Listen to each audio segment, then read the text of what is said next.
दोस्तों, electrician theory का जो हम लोग 7वां चैप्टर देख रहे थे, सेल एवं बैटरी, उसका यह 13वें भाग का वीडियो है।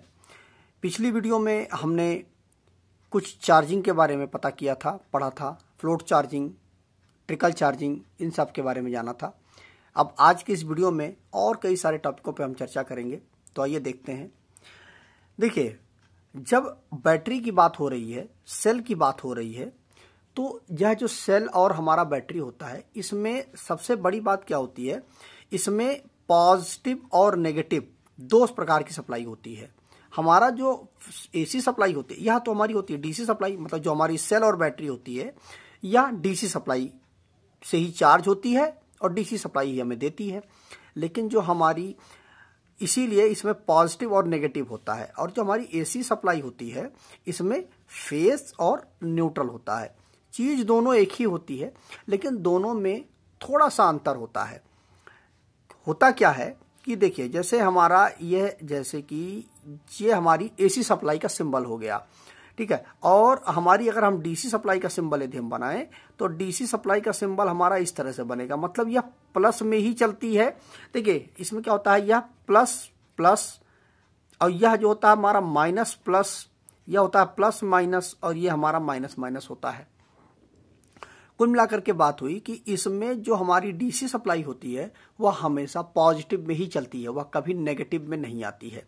नेगेटिव मतलब यहाँ नीचे वाले इस चतुर्थांश में, बॉक्स में कभी भी इसकी जो इसकी वेव होती है, वह कभी भी नहीं होती है। क्योंकि कारण यही होता है कि यह जो डीसी सप्लाई होती है, यह हमेशा प्लस में ही चलती है। लेकिन जो हमारी एसी सप्लाई होती है, वह माइनस में भी आती है। यह हमारा हिस्सा जो माइनस माइनस है ना, तो ये हमारा माइनस में होता है, और ये ऊपर वाला हमारा प्लस में होता है, तो प्लस में भी चलती है। तो इसमें क्या होता है, यह ऊपर हाफ साइकिल प्लस में चलती है, हाफ साइकिल नीचे भी आती है।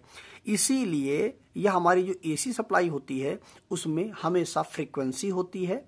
कारण यही होता है कि वह प्लस और माइनस दोनों मिला करके चलती है, इसलिए इसमें फ्रीक्वेंसी होती है और डीसी में हमारी फ्रीक्वेंसी नहीं होती है। इसीलिए कहा जाता है कि जो भारत की जो फ्रीक्वेंसी है, वह हमारी 50 हर्ट्ज पर सेकंड है। इसका मतलब यह हुआ कि जो हमारी फ्रीक्वेंसी है, जो हमारी एसी सप्लाई है, वह 50 बार प्लस में जाती है 1 सेकंड में, 50 बार 1 सेकंड में माइनस में जाती है। मतलब यह हुआ कि 50 हर्ट्ज पर सेकंड अगर लिखा हुआ है, इसका मतलब यही हुआ कि 50 बार वह प्लस में जाएगी, 50 बार ये माइनस में जाएगी, ठीक है। मतलब यह हुआ कि देखिए, 50 हर्ट्ज पर सेकंड, इसी को हम फ्रीक्वेंसी कहते हैं। लेकिन यह चीज जो है, हम अपनी आंखों से नहीं देख पाएंगे। ये होता है, इसको अगर आप थोड़ा सा और शांत, मतलब सिंपल भाषा में यदि आप समझना चाहें, तो जैसे कि हमारा जो बल्ब होता है, वह बल्ब जो होता है हमारा, वह 1 सेकंड में 50 बार जलता है और 50 बार बुझता है। कोई भी चीज है इस दुनिया में, कोई भी चीज जो विद्युत से चल रही है, खास करके वह एसी सप्लाई से, मेन बात है, अगर वह एसी सप्लाई से वो चल रही है, तो वह 50 बार वह चलेगी और 50 बार वह बंद होगी। कितनी देर में? 1 सेकंड में। आपका पंखा जो होता है ना, ट्यूबलाइट जो होती है ना, मिक्सी होती है, वह हर चीज, एसी जो आपका फ्रिज होता है, एसी होता है, वॉशिंग मशीन होता है, मोटर होती है, हर चीज 50 बार 1 सेकंड में चलेगी और 50 बार 1 सेकंड में बंद होगी, ठीक है। एक ही सेकंड में ये दोनों चीजें होती हैं। 1 सेकंड में 50 बार चलती है और 50 बार बंद होती है। जो आपका बल्ब होता है ना, वह 1 सेकंड में 50 बार जलता है, 50 बार बुझता है।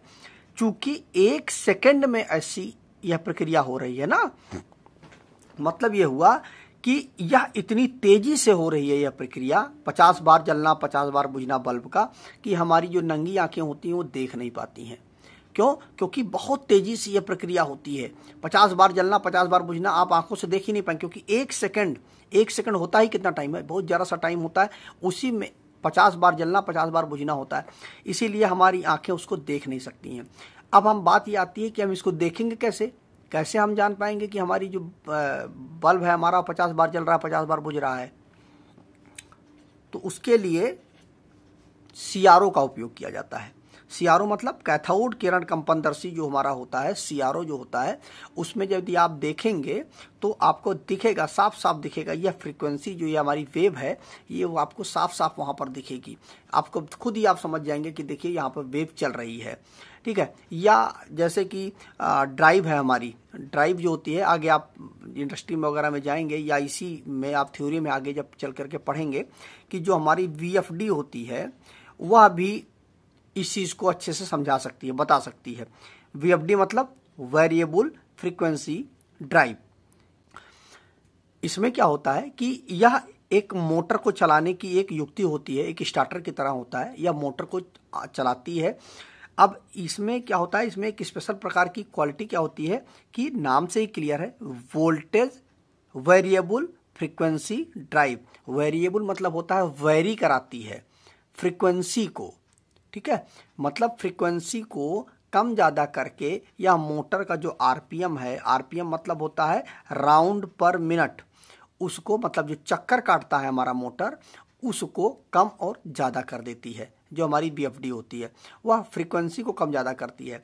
अब इसमें स्पेशल प्रकार की क्वालिटी ये होती है कि जैसे हमारी 50 साइकिल हमारी है फ्रीक्वेंसी, यह फ्रीक्वेंसी को कम ज़्यादा कर सकती है। तो अगर आप इसकी फ्रीक्वेंसी को 5 पे ले करके आएँ, कम कर दें, 5 कर दें, और इसकी आउटपुट से अगर आप बल्ब को जोड़ें तो आप साफ देख पाएंगे कि बल्ब आपका 1 सेकंड में 5 बार जल रहा है और 5 बार बुझ रहा है, ठीक है। इस चीज़ को आप नॉर्मली देख लेंगे, अगर ड्राइव से आप इस चीज़ को प्रैक्टिकल करना चाहें तो आप कर सकते हैं, लेकिन नॉर्मली आप अपनी आंखों से नहीं देख सकते हैं। तो हमारी जो DC सप्लाई होती है, तो अब इसमें क्या होता है कि हमारी जो AC सप्लाई होती है उसमें क्या होता है कि चूंकि 1 सेकंड में 50 बार प्लस में 50 बार माइनस में जाता है, इसलिए इसमें फेस और न्यूट्रल दोनों एक ही तरह बिहेव करते हैं, ठीक है। ऐसा नहीं है कि अगर आप फेस की जगह पे न्यूट्रल लगा दें और न्यूट्रल की जगह पे फेस लगा दें तो कोई दिक्कत नहीं होती है कनेक्शन करने में। जैसे कि हमारा जो प्लग टॉप होता है, यहाँ पे मान लीजिए फेस है,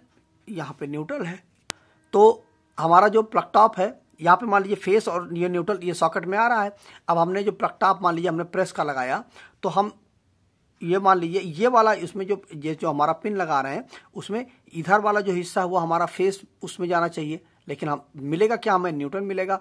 तो उससे कोई फर्क नहीं पड़ता है, क्योंकि अगले पल जो फेस है वो अगले पल न्यूट्रल हो जाएगा, और फिर अगले पल वो फेस हो जाएगा, फिर अगले पल वो न्यूट्रल हो जाएगा।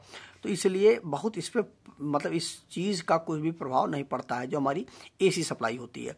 लेकिन DC सप्लाई में इसका प्रभाव पड़ता है। उसमें जो पॉजिटिव है उससे पॉजिटिव का ही कनेक्शन होगा, और जो नेगेटिव है उससे नेगेटिव का ही कनेक्शन होगा। तो मतलब DC सप्लाई में इस चीज़ का विशेष रूप से ध्यान दिया जाता है कि जो हमारी पॉजिटिव जो है वह पॉजिटिव के साथ ही जुड़ेगा, और जो नेगेटिव है हमारा वह नेगेटिव के ही साथ जुड़ेगा। ऐसा नहीं है पॉजिटिव के साथ हम नेगेटिव जोड़ दें, अगर ऐसा करेंगे तो दुर्घटना हो जाएगी या वो चीज़ जल सकती है। इसलिए इस चीज़ का आप ध्यान रखें कि DC सप्लाई अगर है तो उसमें पोलैरिटी का विशेष रूप से ध्यान दिया जाएगा।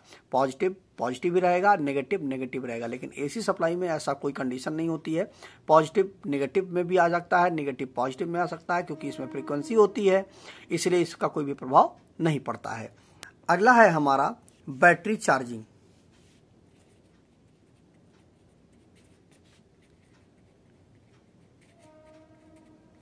अब बैटरी चार्जिंग क्या होता है, देखिए बैटरी को चार्ज करने के लिए जैसा कि मैंने आपको बताया DC सप्लाई का ही उपयोग किया जाता है। DC सप्लाई से ही बैटरी चार्ज होती है, और बाद में जब हम बैटरी से आउटपुट लेते हैं तो वह भी उस समय भी हमको वह DC ही देती है। मतलब इनपुट में उसे DC चाहिए और आउटपुट में वो DC ही सप्लाई देती है। यह बैटरी में होता है। लेकिन बात यह आती है कि जो हमारी DC सप्लाई तो हमें आउटपुट में देती है, लेकिन अब अगर जब हम बैटरी चार्जिंग है, हमारी बैटरी चार्ज करनी है, तो हम कैसे चार्ज करेंगे? हम उसको AC सप्लाई से तो चार्ज कर नहीं सकते हैं, क्योंकि कारण यह होता है कि जो DC सप्लाई होती है उसमें फ्रीक्वेंसी नहीं होती है, हमेशा वो पॉजिटिव में ही चलती है। लेकिन जो हमारी AC सप्लाई होती है इसमें जो हमारी फ्रीक्वेंसी होती है, इसी वजह से हम इससे बैटरी को चार्ज नहीं कर सकते। तो हमें बैटरी को चार्ज करने के लिए हमको DC सप्लाई की ज़रूरत पड़ेगी। लेकिन अगर हमारे पास जो आसानी से हमें उपलब्ध मिल जाती है वो क्या मिल जाती है, हमें एसी सप्लाई उपलब्ध मिल जाती है। तो अगर हमारे पास एसी सप्लाई है तो हम उससे बैटरी को कैसे चार्ज करेंगे, तो उसके लिए हमें केवल एक ही तरीका अपनाना पड़ता है कि सबसे पहले जो हमारी एसी सप्लाई है उसको सबसे पहले हम स्टेप डाउन ट्रांसफार्मर से हम जो हमारी एसी सप्लाई है उसको हम स्टेप डाउन करते हैं, मतलब उसकी जो वोल्टेज है उसको कम करते हैं, और उसके बाद हम रेक्टिफायर की मदद से हम उसको डीसी में बदल देते हैं और उस डीसी सप्लाई का हम बैटरी से साथ उसका कनेक्शन कर देते हैं और हमारी बैटरी चार्ज होने लगती है। तो इसमें जो यह हमारा रेक्टिफायर होता है, एक स्पेशल इसका नाम होता है सॉलिड स्टेट रेक्टिफायर, इसका नाम होता है। तो सबसे पहले हम एसी सप्लाई अगर हमें मिलती है तो एसी सप्लाई, उसके बाद हम उसको ट्रांसफार्मर लगा करके, कौन सा ट्रांसफार्मर हमारा, स्टेप डाउन ट्रांसफार्मर जो वोल्टेज को हमारे कम कर देता है। तो स्टेप डाउन ट्रांसफार्मर लगा करके जो हमारी वोल्टेज है वो डाउन हो जाती है। उसके बाद हम रेक्टिफायर की मदद से उसके आउटपुट को हम रेक्टिफायर से जोड़ देंगे और रेक्टिफायर हमारा किस में बदल देगा, डीसी सप्लाई में बदल देगा।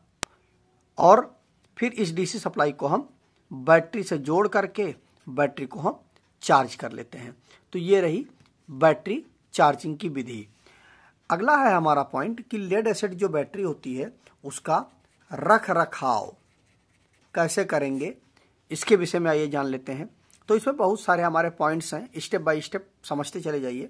देखिए, नंबर 1 क्या होता है कि जो बैटरी का जो टेम्परेचर होता है, जो तापमान होता है, अगर वह 30 डिग्री सेंटीग्रेड है तो उसकी जो स्पेसिफिक ग्रेविटी है वह 1.200 हो, और अगर उसका जो टेम्परेचर है वह 30 डिग्री सेंटीग्रेड से कम हो रहा है तो इसकी जो स्पेसिफिक ग्रेविटी है वह 1.260 जो रख लीजिए तो अच्छा रहेगा।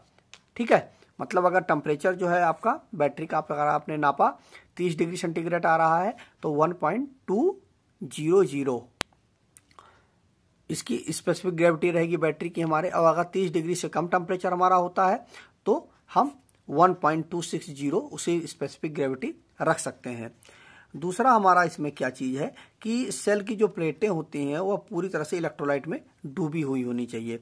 जो हमारी बैटरी होती है इसके अंदर जो प्लेटें होती हैं उसमें वो पूरी तरह से इलेक्ट्रोलाइट में डूबी होनी चाहिए। ऐसा नहीं कि हमारी प्लेट ऊपर है और इलेक्ट्रोलाइट का स्तर नीचे है। तो इस चीज़ का आप ध्यान रखिए कि अगर कभी भी बैटरी हमारी उसका प्लेटें अगर सूखी हो रही हैं, मतलब प्लेट जो है इलेक्ट्रोलाइट के ऊपर आ रही है, तो तत्काल उसमें हम पानी डाल करके उसको हम पूरा का पूरा डुबो दें। उससे क्या होगा, अगर बैटरी जो प्लेट है अगर ऊपर रहती है तो उससे बैटरी का बहुत ज़्यादा नुकसान होता है, बैटरी की लाइफ हमारी कम होती रहती है। अगला हमारा टॉपिक है कि बैटरी का जो तापमान है वह अगर 40 डिग्री सेंटीग्रेड से ऊपर है, ठीक है, बढ़े तो चार्जिंग को बंद कर देना चाहिए। अगर 40 डिग्री सेंटीग्रेड से तापमान ऊपर जाता है चार्जिंग के समय तो बैटरी की चार्जिंग को तत्काल बंद कर दें, क्योंकि बैटरी हमारी क्या हो जाएगा, ओवर चार्ज और ओवर डिस्चार्ज की कंडीशन पर हमारी बैटरी जो है हमेशा के लिए खराब हो जाएगी। तो 40 डिग्री टेम्परेचर से यदि ऊपर टेम्परेचर जा रहा है तो हमें तत्काल बैटरी की चार्जिंग को बंद कर देना चाहिए। नंबर 4 जो हमारा टॉपिक बिंदु है कि बैटरी को कभी भी ज़्यादा समय तक डिस्चार्ज की स्थिति में नहीं रखना चाहिए, क्योंकि अगर बैटरी को आप ज़्यादा समय तक डिस्चार्ज की स्थिति में रखेंगे तो क्या हो जाएगा, सल्फेशन की प्रॉब्लम आने लगेगी। जैसा कि मैंने आपको पिछली वीडियोज़ के दौरान बताया भी है कि जब बैटरी ओवर चार्ज हो जाती है या ओवर डिस्चार्ज हो जाती है तो उस कंडीशन पर हमारी सल्फेशन की प्रक्रिया शुरू हो जाती है। वह चीज़ हमेशा बनी रहती है। जो सल्फेशन होता है क्या होता है, लेड सल्फेट जो होता है हमारी बैटरी के टर्मिनलों पे आकर के इकट्ठा हो जाता है और उससे क्या होता है, बैटरी का हमारे आंतरिक प्रतिरोध बढ़ जाता है, जिससे हमारी बैटरी सही ढंग से काम नहीं कर पाती है। तो सल्फेशन की प्रॉब्लम होने लगती है। अगर बैटरी ज़्यादा दिन तक डिस्चार्ज पड़ी हुई है तो आप तत्काल बैटरी को चार्ज करें। तो फिर ज़्यादा दिन तक अगर बैटरी पड़ी हुई है तो उसको आप कैसे चार्ज करेंगे, आप ट्रिकल चार्जिंग की विधि द्वारा बैटरी को हम चार्ज करते हैं। तो उससे क्या होता है कि बैटरी का जो सल्फेशन वाली जो प्रॉब्लम है वह हमेशा के लिए दूर हो जाएगी और आपकी बैटरी ठीक हो जाएगी। तो इस चीज़ का आप ध्यान रखें कि बैटरी को ज़्यादा दिन तक आप डिस्चार्ज की कंडीशन पे ना रखें। डिस्चार्ज होती है तो आप तुरंत उसको बैटरी चार्जर के साथ में जोड़ करके बैटरी को चार्ज कर लें। नंबर 5वां जो हमारा है कि बैटरी के चार्जिंग व डिस्चार्जिंग नॉर्मल करंट पर करनी चाहिए। ऐसा नहीं है कि बैटरी अगर आपकी चार्ज हो रही है या डिस्चार्ज हो रही है तो आप हाई करंट से चार्ज करें और हाई करंट लेकर के ही बैटरी से लें, तो उससे भी बैटरी की लाइफ कम होती चली जाती है। इसलिए बैटरी को नॉर्मल करंट पर चार्ज करें और नॉर्मल करंट पर ही डिस्चार्ज करें, जिससे बैटरी की लाइफ जो हमारी वो मेंटेन रहती है। जो इसमें छठा हमारा पॉइंट आता है कि चार्जिंग के समय जो वेंट प्लग होते हैं उनको खोल देना चाहिए, जिससे कि हमारी बैटरी की जो गैस है वो बाहर निकलती रहे। देखिए क्या होता है कि जो हमारी बैटरी होती है उसके ऊपर इस तरह से जितनी हमारी ढक्कन लगे हुए होते हैं पानी डालने के लिए, तो उसमें क्या होता है कि जब हमारी बैटरी चार्ज होती है तो मैंने क्या आपको बताया था कि अंदर जो इलेक्ट्रोलाइट होता है वो खौलने लगता है करंट के आने से। तो जब उसमें क्या होता है कि जब बैटरी हमारी चार्ज होने लगती है, फुल चार्ज हो जाती है, तो यहाँ पर जो ढक्कन होते हैं ना, इनसे गैसें निकलने लगती हैं। कौन कौन सी गैस निकलने लगती है? हाइड्रोजन निकलने लगती है और ऑक्सीजन निकलने लगती है। दोनों गैसें निकलने लगती हैं, मैंने आपको पिछले वीडियोज के दौरान बताया भी है। तो यह जो गैसें निकलने लगती हैं, यह गैसें आप कैसे निकलेंगी? चूंकि ढक्कन तो बंद है, तो उस कंडीशन पर क्या होगा कि बैटरी में प्रॉब्लम आएगी। आप यहाँ पर क्या करें, जब बैटरी को चार्ज करें तो बैटरी का जो यह जो ढक्कन होता है उसको हमें खोल देना चाहिए, जिससे बैटरी हमारी आसानी से चार्ज हो जाए। और बाद में फिर हम उसको जब बैटरी हमारी फुल चार्ज हो जाए तो बाद में इस ढक्कन को हम बंद कर दें, जिससे कि बैटरी हमारी जो अगर कोई समस्या आने वाली हो बैटरी चार्जिंग के दौरान वह नहीं आएगी।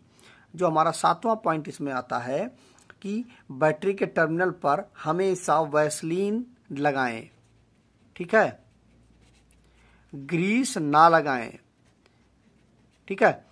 हमेशा जो बैटरी का टर्मिनल है, जब आप भी बैटरी को किसी बैटरी को यदि आप जोड़ते हैं तो हमेशा आप वैसलीन का प्रयोग करें, कभी भी ग्रीस का उपयोग ना करें। कारण यही होता है कि जो ग्रीस होता है वह बहुत ही बहुत ही मोटा होता है, और यह क्या होता है, इसमें डस्ट वगैरह आकर के जम जाती है और फिर बाद में फिर बहुत दिक्कत होती है। लेकिन जो हमारी वैसलीन होती है वह हल्की होती है और वह ज़्यादा डस्ट को अपनी तरफ नहीं खींचती है, इसलिए वैसलीन बेटर है। जो हमारा जो ग्रीस है वह सही नहीं है। 8वां हमारा जो पॉइंट आता है कि इलेक्ट्रोलाइट ना जमने दें तथा तापमान जो है वह 45 डिग्री से ऊपर ना जाने पाए। जो इलेक्ट्रोलाइट है हमारा वह जमने ना पाए, इस चीज़ का भी ध्यान रखें, और वह 45 डिग्री सेंटीग्रेड से ऊपर ना जाने पाए, इस चीज़ की भी मॉनिटरिंग करते रहना चाहिए। क्योंकि जब जम जाएगा तो भी बैटरी में प्रॉब्लम आ जाएगी, और 45 डिग्री से यदि ऊपर टेम्परेचर हो गया तो भी हमारी बैटरी खराब हो जाएगी। तो दोनों कंडीशन पर बैटरी को प्रॉब्लम हो जाएगी। इसलिए इस चीज़ को आप मॉनिटर करते रहें, ध्यान देते रहें कि जो बैटरी है, जो इलेक्ट्रोलाइट हमारा वो ना जमने पाए और ना ही हमारा इलेक्ट्रोलाइट जो है 45 डिग्री टेम्परेचर से ऊपर जाने पाए। तो जो 9वां हमारा पॉइंट आता है कि नई बैटरी में 5 एम्पियर का जो करंट है उसे हम 60 घंटा तक दे करके बैटरी को चार्ज करना चाहिए। 5 एम्पियर का करंट 60 घंटा तक हमें दे करके बैटरी को चार्ज करना चाहिए, तो हमारी बैटरी अच्छे से काम करेगी। जो हमारा 10वां पॉइंट है कि नई बैटरी में इलेक्ट्रोलाइट डालकर 12 घंटे तक, ठीक है, 12 घंटा तक उसको छोड़ दें, ठीक है, और देखते रहें कि इलेक्ट्रोलाइट का स्तर कम तो नहीं हो रहा है, ठीक है। मान लीजिए हमारी बैटरी है तो इसमें जो इलेक्ट्रोलाइट डाल करके उसको 12 घंटे तक हमें मॉनिटर करना है, और यह देखना है कि कहीं हमारा जो इलेक्ट्रोलाइट है वह कहीं खराब तो नहीं हो रहा है, या उसका स्तर जो है हमारा वह नीचे तो नहीं चला जा रहा है। क्योंकि नई बैटरी है, ठीक है, वह एकदम सूखी रहती है, और उसमें जब हम इलेक्ट्रोलाइट डाल देते हैं तो जो प्लेटें होती हैं वह इलेक्ट्रोलाइट को सोख लेती हैं, तो उससे इलेक्ट्रोलाइट का जो स्तर है हमारा वह कम हो जाता है। इसलिए इस चीज़ का भी आप ध्यान रखें कि जो इलेक्ट्रोलाइट का स्तर है वह डाउन ना होने पाए। तो इस तरह से हमने कई सारे टॉपिकों पर चर्चा किया है। अब इन सारी चीज़ों को आप नोट कर लें, जिससे कि आपका एक नोट्स तैयार हो जाए। अब नोट कर लें आप कि बैटरी का, इस तरह से आप नोट लिखें, बैटरी का पॉजिटिव टर्मिनल सप्लाई के पॉजिटिव टर्मिनल से तथा नेगेटिव टर्मिनल सदा सप्लाई के नेगेटिव टर्मिनल से जुड़ना चाहिए। बैटरी चार्जिंग बैटरी को चार्ज करने के लिए डीसी सप्लाई की ज़रूरत होती है, इसलिए बैटरी को एसी सप्लाई से सीधे चार्ज नहीं किया जा सकता है। बैटरी को चार्ज करने के लिए स्टेप डाउन ट्रांसफार्मर तथा रेक्टिफायर की मदद से डीसी बनाकर उपयोग में लाते हैं। इसे सॉलिड स्टेट रेक्टिफायर चार्जर कहते हैं। इस चार्जर को solid state relay state rectifier charger बोलते हैं। और इसको बैटरी को चार्ज करने के लिए क्या करेंगे हम, सबसे पहले हम स्टेप डाउन ट्रांसफार्मर का उपयोग करके रेक्टिफायर की मदद से डीसी बना लेंगे। अगला है हमारा लेड एसिड बैटरी के रखरखाव में सावधानी। क्या क्या सावधानी है हमारी? बैटरी का तापमान 30 डिग्री सेंटीग्रेड हो तो 1.200 तथा 30 डिग्री सेंटीग्रेड से कम हो तो 1.260 स्पेसिफिक ग्रेविटी रखनी चाहिए। सेल की प्लेटें पूरी तरह से इलेक्ट्रोलाइट में डूबी रहनी चाहिए। बैटरी का तापमान 40 डिग्री सेंटीग्रेड से ऊपर बढ़े तो चार्जिंग बंद कर देना चाहिए, क्योंकि 40 डिग्री से ऊपर से टेम्परेचर बढ़ेगा तो बैटरी जो है हमारी वह खराब हो जाएगी। बैटरी को कभी भी ज़्यादा समय तक डिस्चार्ज स्थिति में न रखें। बैटरी चार्जिंग जो है वह और डिस्चार्जिंग दोनों नॉर्मल करंट पर करना चाहिए। ऐसा नहीं है कि जैसा मैंने आपको पिछली वीडियोस के दौरान बताया भी है कि जो ऐसा नहीं है कि जो हमारी मान लीजिए कोई भी बैटरी है उससे बहुत ज़्यादा करंट ले रहे हैं, जिससे कि मान लीजिए 150 एच की बैटरी उससे 50 एम्पियर आप करंट लेने लगे, तो वह भी बैटरी के लिए अच्छा नहीं है। और बैटरी चार्जिंग के लिए कि जल्दी से आपकी बैटरी चार्ज हो जाए उसके लिए आप ज़्यादा करंट दे करके बैटरी को चार्ज कर रहे हैं, तो वह भी बैटरी के लिए अच्छा नहीं है। तो दोनों कंडीशन पे आपकी बैटरी ख़राब हो सकती है। इसलिए बैटरी चार्जिंग के लिए जो उसकी नॉर्मल करंट है वही दे करके ही बैटरी को चार्ज करें। अगला है चार्जिंग के समय वेंट प्लगों को खोल दें जिससे गैस निकल सके। ठीक है, क्योंकि होता क्या है कि जब हम बैटरी को चार्ज करते हैं तो उस समय जो हाइड्रोजन और ऑक्सीजन गैसें होती हैं हमारी वह बाहर निकलती हैं। तो अगर आपने उस जो ऊपर जो ढक्कन लगे हुए होते हैं बैटरी के, अगर उनको आपने खोला नहीं तो गैसें बाहर कैसे निकलेंगी? तो उससे क्या होगा, बैटरी के फटने की संभावना होती है। इसलिए उन वेंटों को आप खोल दें जिससे कि वो गैसें आराम से निकल सकें बाहर और बैटरी आपकी आराम से चार्ज भी होती रहे और बैटरी की लाइफ भी मेंटेन रहे। इसलिए हमेशा उन वेंटों को आप खोल दें जब भी अगर गैस निकल जब चार्जिंग करें तो उस दौरान आप खोल दें। और बाद में जब बैटरी आपकी चार्ज हो जाए तो आप फिर से उस वेंटों को आप टाइट कर दें।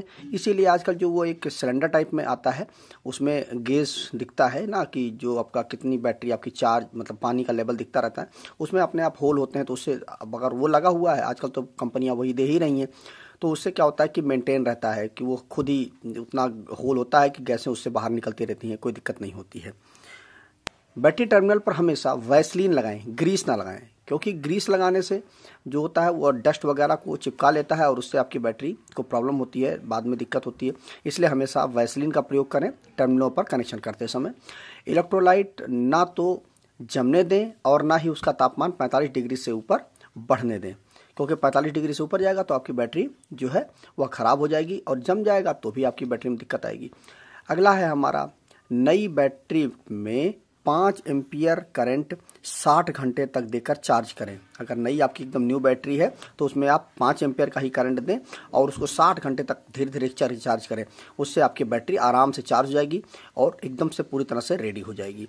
अब ज़्यादा करंट देकर के बैटरी को चार्ज करेंगे तो उससे बैटरी, क्योंकि नई बैटरी है इसलिए उसमें दिक्कत आ सकती है। अगला है नई बैटरी में इलेक्ट्रोलाइट डालकर 12 घंटे तक छोड़ दें और देखते रहें कि इलेक्ट्रोलाइट का स्तर कम नहीं हुआ हो, क्योंकि क्या होता है कि प्लेटें पूरी सूखी हुई होती हैं और फिर आप एकदम से उसमें इलेक्ट्रोलाइट डाल करके आप तुरंत चार्जिंग पर लगा देंगे तो उससे दिक्कत होगी बैटरी में। इसलिए आप डाल करके उसमें इलेक्ट्रोलाइट और आप उसको छोड़ दें 12 घंटे तक, जिससे प्लेटें भी भीग जाएं और उसका प्लेटों को भीगने से जो आपका इलेक्ट्रोलाइट का जो स्तर है वो निश्चित बात है नीचे जाएगा। फिर बाद में फिर उसमें आप इलेक्ट्रोलाइट टॉपअप करके फिर आप बैटरी को चार्जिंग से कनेक्ट करें। तो इस तरह से यदि आप करते हैं तो आपकी बैटरी की लाइफ मेंटेन रहेगी। तो आज की इस वीडियो में हमने कई सारे टॉपिकों पर चर्चा किया, तो अगली वीडियो में हम और अच्छे टॉपिकों को देखेंगे। तो मिलते हैं एक नए वीडियो में। नमस्कार दोस्तों।